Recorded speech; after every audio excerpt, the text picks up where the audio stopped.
Bueno, mi gente de Expresate TV, bienvenidos a el canal de YouTube. Estamos con un cantante, una persona que ha llegado a límites en su carrera y ahora está acá para expresarse sobre sus proyectos nuevos y su música nueva. Estamos con Jchosen in the building. What's going on, brother? Thanks What's for having going me, on, bro. Dad? How you like the space, bro? I always ask everybody that How do I first like question. the space? Yeah. Oh, come on, man. It's beautiful, man. It's very cozy. Feels like home. It's like somebody would have at my crib, too. Right. So, I love it, man. It's beautiful, man. So let's just go straight into the topic that here, the voice. Yeah. After going through that whole experience of performing and being surrounded by so many stars in the come up, how has that affected you, like right at this moment? I mean, affected. Like it really is. It's a good moment. It's a good place to be. A great platform to be on to showcase your talent. And so I was just fortunate enough to actually make it that far, to even be seen, to be on TV, and just to get that little shine. That shine enough to show people, well, hey, I can do this. I'm made to do this. So I think that was my whole goal of just actually going out and to try out the audition for The Voice. When you were performing, like, did the lights overwhelm you? No, cause we did a couple of practices and stuff like that. But when it's actually showtime to do it, it's totally different because you don't want to go home. You want to actually be on a coach team. You want to you just want to make yourself proud, then make your people back home proud. But it was different. It was like that's the biggest stage I ever been on. So for me to actually go on there and and not choke. Right. That was a big moment for me. What kind of mindset did you have, like, throughout the whole experience? Honestly, it was nonchalant. I was just like, I didn't want to like overthink it because I feel like with a lot of things, when you overthink it, that's when things go wrong. It's like, okay, you know what you're good at, just do it. Right. And that's how I think that was my mindset. It's like, okay, well, you're here for a reason. Obviously, someone believe in you to even get you to keep you this far. So therefore, when I had that motivation and that pride, I was like, okay, well, I could do anything. Just go out here and just do what I have to do. Like this is what you born to do, so just do it.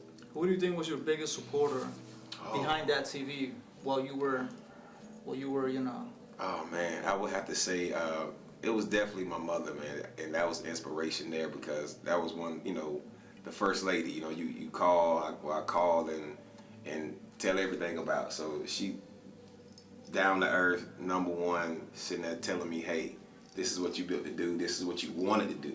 So there's no need to be nervous about something you're passionate about. And that stuck with me for a long time. Even to this day, it's like, why be nervous about what you're passionate about? That's a great line. Yeah. Everybody has a great line. I think that's a great line. Yeah. Don't be nervous of what you're passionate about.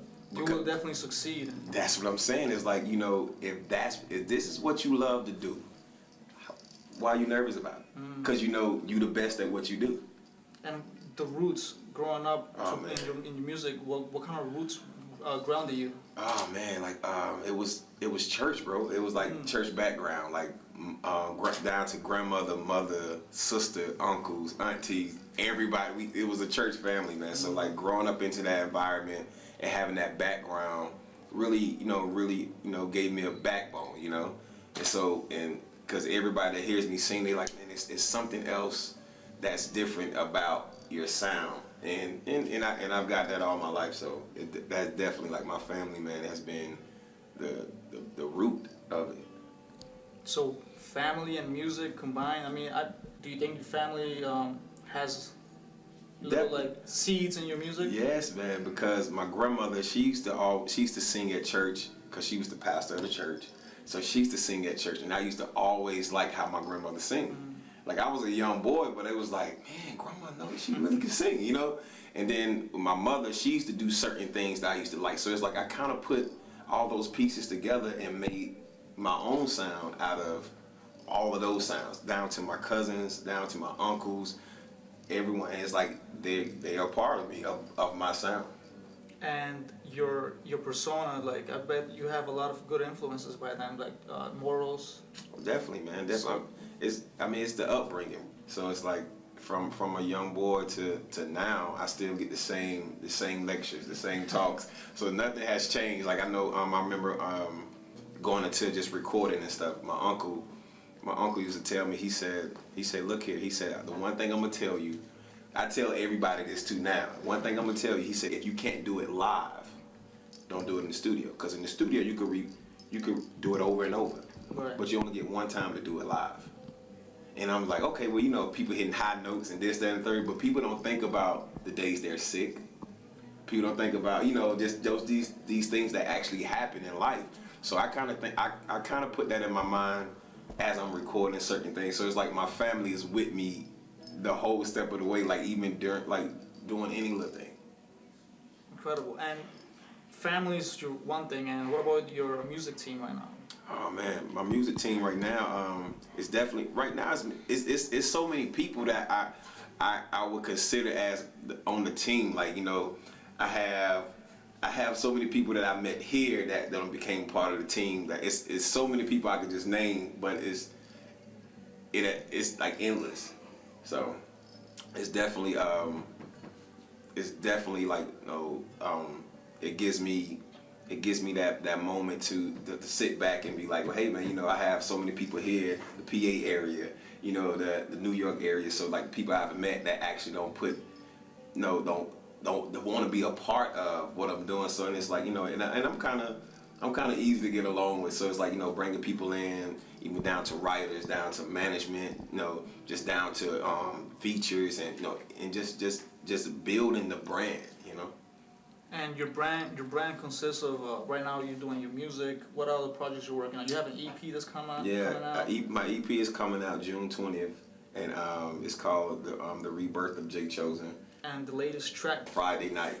Yeah, it has the Caribbean island feel, and I know every time someone hears it, have heard it, it's like, are you from the islands? And I'm like, no, it's just like I know how to create different sounds, you know, mimic, you know, certain things, and like just to sound like I'm from the island, because I'm really country. So it's like so in my music I have to do things a little bit different because I don't say all my syllables, you know. I don't say certain things, so it comes off, you know, that way. But you know, Friday night is really a party favorite. So springtime, summertime, you know, type vibe. How was the production in the making of that song?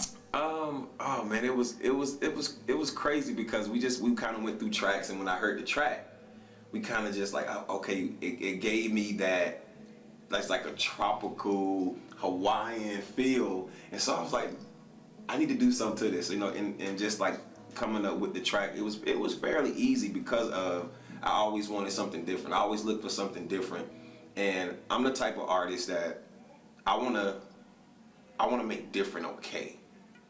You know, like you listen to something like, oh, that's different, but I don't dislike it. So most people be like, it's okay. But if I can get an okay, that means if you listen to it 3 more times, I got you. Right. You know, so I'm doing music like that too. So I take a track that somebody wouldn't normally do, and put my spin on it, and send it back to them. Like, what you think about this? Oh, that's different. I didn't think about doing that. Right. And so my whole goal in my artistry is to make different acceptable. You actually took a question right out of my mouth. Because I would say you want to make it okay, and I was gonna ask you, do you also want to make it acceptable? Exactly, because and you just pretty much because what happens then? That's when you create your own lane. Right. And it's like, man, I wouldn't have thought of doing that like that. Right. But how you did it, dang, that makes you who you are. And that's what I do. Like, I take a track, man, and be like, I don't hear nothing. But those are the tracks, the ones that actually speak out to people. Because everybody can have a nice track and be like, oh man, that's nice, that's nice. It's always easy to write to something that you like versus to something like, it's all right. Those are the tracks I love too. Also, since like even high school, they teach us that you're gonna grow up and work with people you won't get along. Exactly, and so that's what I take that mentality. You coming into the industry, you have to learn that you're gonna have to perhaps do music that you don't even, you know, wanna step in, but then again, that may be your biggest record. Right. And I've learned too in the industry as well, just because I don't like it, right, doesn't mean others won't like it. I record literally every day. I got a song called Puppet Master. See, like, I do crazy stuff like that. It's like unexpected is good. Unexpected. So it's like, so when somebody see the name of a song called Puppet Master, what's that about? So it's like, you being a puppet, or you controlling somebody without even trying to control somebody, or they controlling you without even knowing that you being controlled. So it's like the little mind games, and like sometimes you ever sat there in deep thought, and you like, man, I'm thinking too much. I do that with certain songs, cause then at the same time I want the listeners to be like, hey man, hey, play that back real quick. Let me listen to that one more time. Yo, he said that. Oh, he meant that. Oh, that's crazy. I didn't even think about that. It's almost like a movie. When you watch a movie, every time you watch a movie, you see something different. It's just like my music. Every time you hear my music, you're gonna hear something different, or you're gonna catch something different. And so it's just the pieces of the puzzles, you know. Regardless if it's something crazy, man, I make a song about plastic cups. You know what I'm saying? Like, just I make a song about a rug on the floor just because of how I'm gonna interpret it. You know, like, man, how did you do that? Like, that's where the wordplay come in, and that's where, you know, just the creativity of what I love to do. Like, how can you talk about a rug on the floor that you step on every day? Right.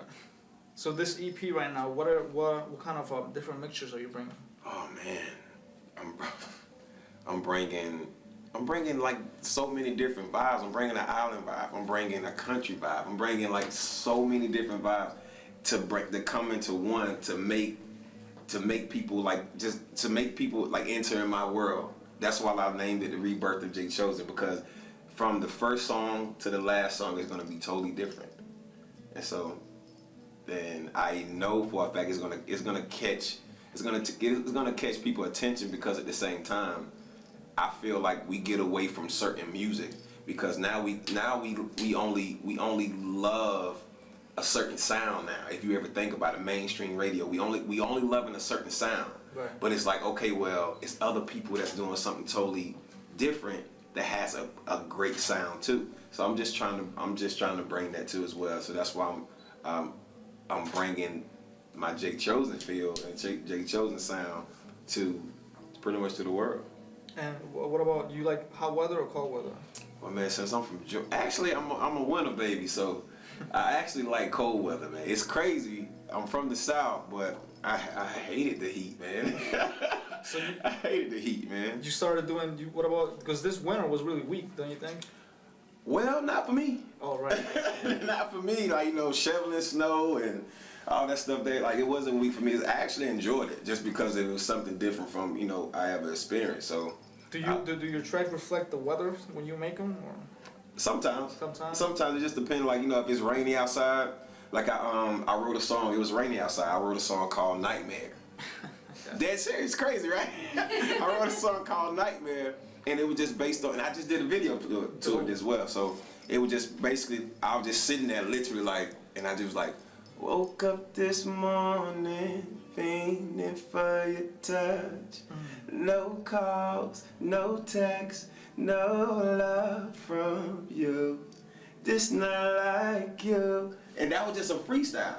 And I was like, I gotta record. And so it was more so like, just like, I write all my songs like that. You just when you just did that, when you just sang that, you sort of like, you went into a different level. Like, exactly, just that fast, It right? wasn't you, like, you know, like. Exactly.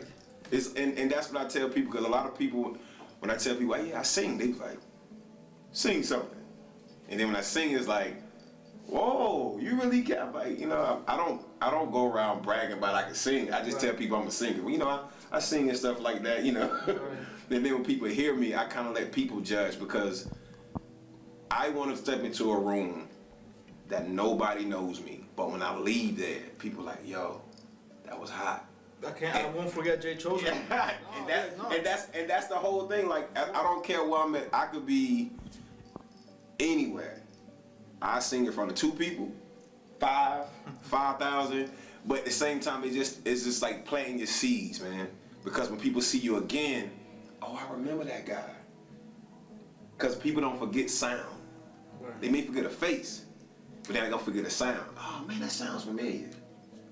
And that's me trying to leave my mark, you know. What about your when you sang, right? Is that a tool that a guy can use for like women? Do women get attached to you when you start you know what's so funny? Pulling that voice out? You know what's so funny? Like I never used it to get women. Like it's so funny. Oh, so you nah, man. Pick and choose who gets the like who gets the boy, who gets the vocals, who gets who's chosen. You know? Yeah, like it's crazy because I sing all the time, so I don't want people to get tired. I think that's just me. Yeah. Like if me and you together, you know, I'm with this female, we together, and we in this relationship, you're gonna hear me sing because I record all the time. So you're gonna hear the mess ups. You're gonna hear, oh, that's how that sounded, man. You messed up on that sound like 3 times. I remember that day. You know, stuff like that. But I don't use it because I feel like my personality alone would, you know, keep people entertained. And so then when people find out I can sing, it's a plus. It's like, oh man, you can sing too? Oh, what you can't do? You ever made a track and call your mom, be like, Mom, what do you think about this song? First of all, my mother, and like I said, she's a pastor, so my mother, like, I tell you my biggest fan, my mother had told me one day, I had let my mother listen to some of my music, like 2 tracks.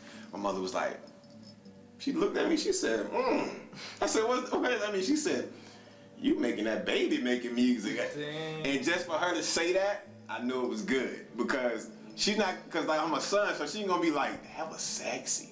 She's not gonna say that. That's weird. So she was like, you making that baby making music. And when she said that, we laughed about it and I walked out. I was like, I don't want to hear nothing else, but appreciate it. Appreciate it. All right, so you go to a restaurant, right? And the only way you could order food is by singing it. How will you order food singing it? Hello, excuse me, waiter. Can I get a glass of water? And maybe some mozzarella sticks.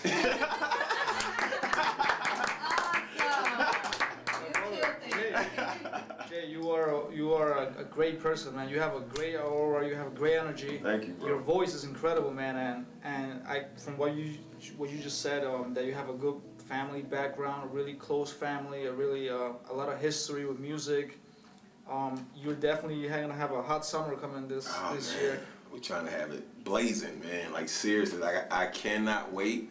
I'm excited, and like I was telling people, even like in the video shoot, I shot 3 videos in one weekend, man. That's how hard. That's on Tupac mode, right? Right. That's how hard I'm going right now, and I was like, you know, I just want to show people, like when it comes out, I want to hit people hard, you know, with the sounds and with the tunes, with the videos. So what I did with the weekend, like I said, I shot 3 videos. We called it the Love Trilogy because it's about me and this girl. We going through a love cycle. I got a song called Love Cycle too. It's crazy, but we going through this love cycle with over a weekend. So it's kind of like bringing you to my world and my relationship and how things can go. Because at the same time, when I'm in the studio, that could take 10 hours, 12 hours, and people don't believe it until they experience it. Right. And so it's showing the good and the bad. So it's going to be really nice. So you're gonna have R&B songs too? Oh yeah, man. What about like a more lyrical? Oh, definitely, man. Like even down to the ballads. So and I feel like those are easy to do because when you talk about a ballad, you either talking about pain or you talking about love. And people get love and sex mixed up. Like we can talk about doing it all day. Right. But when you talking about the foreplay of love and stuff like that make someone feel some type of way, and you just looking at them, and it's like you have to experience love. You have to experience that to actually get a glimpse of it. And so, and like I said, I'm bringing the whole 9, bro. So it's gonna be crazy. Have you put a time frame in your career where you want to like meet your certain like goals? Honestly, bro, no, man. I feel like this is something that I'm passionate about. So this could happen now. It could happen 5 years from now. But at the same time, my whole thing is when it comes down to this music and the industry, I just want to see the progression of it. Like, okay, well, I want to see if I'm different, if I'm in a different spot I am from 2019 to 2020. Now, if I'm not progressing, something else gotta happen. But I feel like, you know, I have progressed from 2016 to now. Because, you know, sometimes it takes time to put out a project and we get impatient with it, but sometimes it's better to just kind of relax, because when it's your time, it's your time. And when it happens, you gotta be ready for it. And if you don't be ready for it, it's gonna pass you by and go to the next place, because they're gonna be like, well, hey man, oh, you was a one-hit wonder. We loved you. What happened? And then when your wave is gone, it's hard to swim back out there. So right now it's like, you know, I'm really preparing for the wave. You know, I got my surfboard ready, so. Jchosen, it has been a pleasure, my brother. Oh, man, thank you. Have you in the Expresate, and you already know. Definitely want to have you back. Definitely. And I hope it's a great, successful year for you, and appreciate it. The fans get to really listen to your different types of sounds that you're bringing. Oh yeah, definitely. Where can they find you? And oh man, you can find me on all social media platforms at Jchosen Music. That's JCHOSEN Music, MUSIC, all one word.